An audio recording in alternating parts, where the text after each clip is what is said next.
We've all been there before. You saved for a precious character, rolled on their banner, and lost the 50-50. Now you're out of Primogems, out of time, and out of hope to guarantee the character you want. But don't worry! In this definitive and comprehensive guide, I'll be teaching you how you can get all the way back to pity in just under a week. Stick around until the end of this video for additional advice, and don't forget to check the pinned comment if you have any questions. Also, please make sure you've completed the current Archon questline because otherwise, this guide won't be all that helpful. But, with all of that out of the way, let's get started. Step 1. Shrines of Depths. You may have already seen these things before, but in case you haven't, there are tons of these scattered around each region. When unopened, they glow with a color based on the element of the region they're in. Each of them require a region-specific Shrine of Depths key, which you can get from completing world quests and clearing exploration domains. Unlocking the shrine gives you 40 Primogems and a few other useful items, and when you finally unlock every shrine for a respective region, you complete an achievement for an extra little bit of Primogems. The easiest way you can find them is by using an online interactive map which already has the locations marked. Keep in mind, however, that some shrines are located underground, so when you follow an interactive map, don't expect to see every shrine out in the open. You might need to look around for cave entrances every now and then. Oh, and this goes without saying, but you should also try to complete all of the exploration domains available in the game, as they give Primogems as well as keys for the shrines. If you're not sure what they look like, they're these diamond-shaped icons on your map with blue diamonds in their centers. Not to be confused with boss domains, which have the exact same icon. Also, when you click on them and check their description, there's a section that says Explore. Step 2. Events. If you have any events available to you right now, whether it's in-game or a special web event, be sure to check them out. The Primogem rewards can reach over 1,000 with some events, and they can usually be crammed in a single day, so honestly, please never skip events. If you aren't eligible to participate in an event yet, like your adventure rank is too low, or you haven't been to a specific location that's required for it, do the main story quests, like the Archon questline, Inazuma Island questlines, character story quests. Whatever it takes to unlock the current event, do it, because completing those quests will also help you in the long term by unlocking new areas, gadgets, and quests. Step 3. Spiral Abyss. Even if you don't think you're strong enough for it, you should definitely try to beat Spiral Abyss with as many stars as you can right now. The more stars you earn, the more rewards you can claim. And because Abyssal Moonspire takes 2 weeks to reset, you have a little bit of breathing room to get stronger between each round. With that in mind, please don't forget to spend your resin wisely and build strong teams so you're able to beat Spiral Abyss in the next cycle and get better rewards in the future. Step 4. Daily Tasks. This should be obvious since everyone says it, but never skip your daily commissions. If you make sure to check in with Catherine after completing all 4 of them each day, that's 60 Primogems per day for minimal effort, so they are way worth doing. Apart from daily commissions, you should also pay attention to any recurring quests or activities that you can do every day to give you Primogems, such as the Neko quests, Inazuma's Outsider Shrine, and so on. If you're interested, I'd even recommend visiting the Grand Narukami Shrine to pull for fortune slips because it'll only take you a minute, and if you're lucky, you can get an achievement from doing this that gives you 5 Primogems. Additionally, the HoYolab website has a daily login system for Genshin Impact that gives you free loot every day, including 20 Primogems once in a while.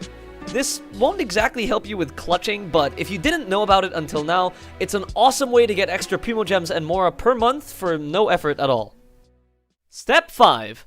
Chest hunting and exploration. If you haven't noticed, opening chests can actually give you Primogems. Depending on the rarity of the chest you open, the reward you get can range anywhere from 0 to 20 Primogems per chest, and there are hundreds of them scattered around the world.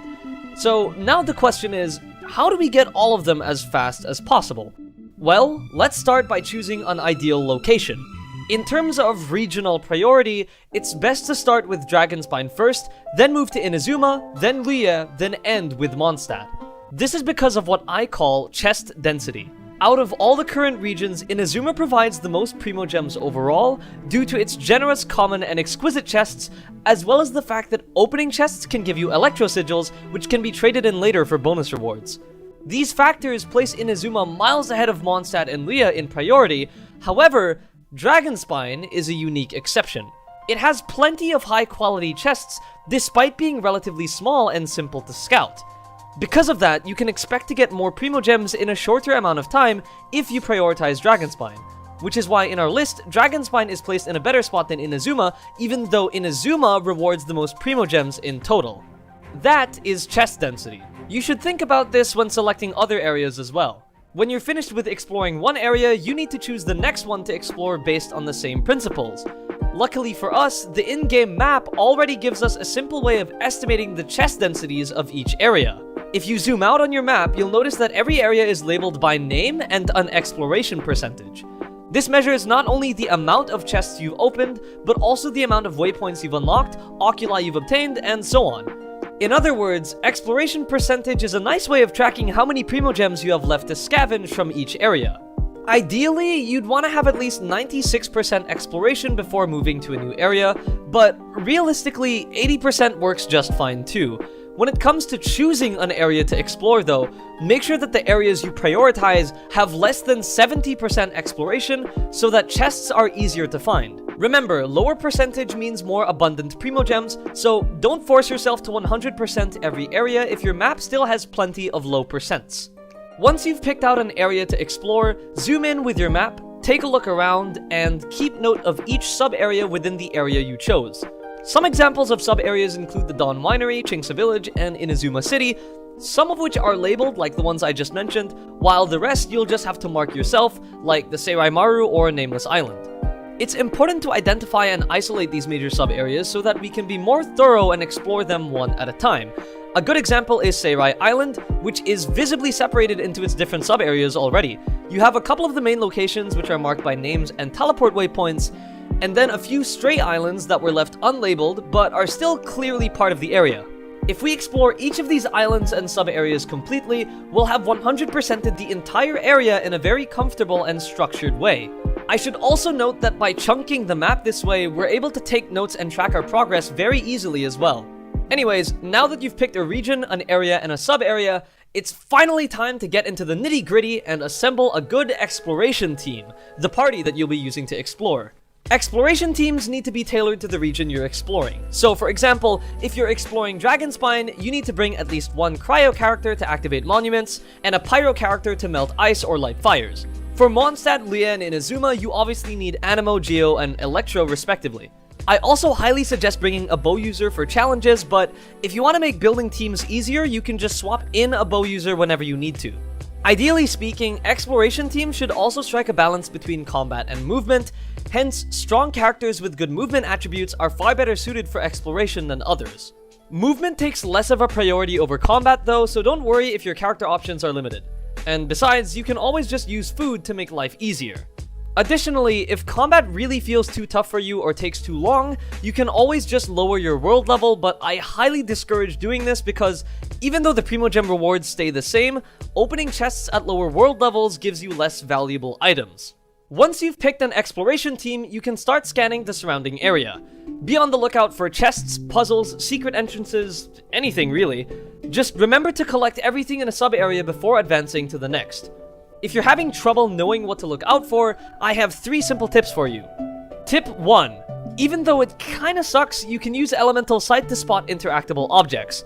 I personally don't like it, but I know it can be pretty efficient when used properly. Tip 2. If you've been doing your reputation quests, you may have unlocked the forging recipes for regional treasure compasses. These things are extremely handy, especially for beginner explorers or lazy people like me. Basically, when you activate one, it'll point you in the direction of a nearby chest and be on cooldown for a few seconds. If there are no chests nearby, the cooldown will be shorter, and the magic aura thing will disappear without pointing you in a direction. A slight downside to these is if you use them next to a wall, you might not be able to see where they're pointing. Also, they're only able to track chests that are out in the open and aren't allowed in Dragonspine apparently, so you can't rely on them to find everything. It's just more convenient if you have them with you. Tip 3. Use interactive maps. These things are honestly so helpful, they're practically a requirement for easy exploration. I've left links in the description to 2 that you can use, and they're pretty easy to understand. Just go to the left-hand side where the menu is and enable all of the essentials. Time challenges, oculi, waypoints, statues of the 7, all chest types, all puzzles, all that jazz, and you're set. All the locations of everything you need right at your fingertips.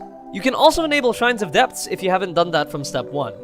It's all straightforward and extremely useful, but just note that you might need to search above or below you for certain things, since the interactive maps don't really account for vertical positioning and should be used more as guides to know how many chests are in each sub-area, rather than as another set of eyes. The more often you explore, the more you start to notice patterns, so don't worry if this all sounds confusing right now. The most important thing is that you're thorough and you keep your eyes peeled, because some chests in Genshin are honestly really stupidly hidden. Something to keep in mind though, the map is your best friend. Your minimap can notify you of surrounding oculi, crimson agates, and other stuff like that, so don't forget to constantly check it or pay attention to the little ping sound it makes to know when one is nearby. Also, if you happen to get stuck on a puzzle or can't access a certain location, you can simply mark where you are on the map using pins so you can return there later on. That's another thing, by the way. Some locations in the game, especially in Inazuma, are blocked until you finish their respective world quests. So, even though it takes a while, be sure to complete the world quests as you go along, especially quest lines, because those are usually what unlock the most locations.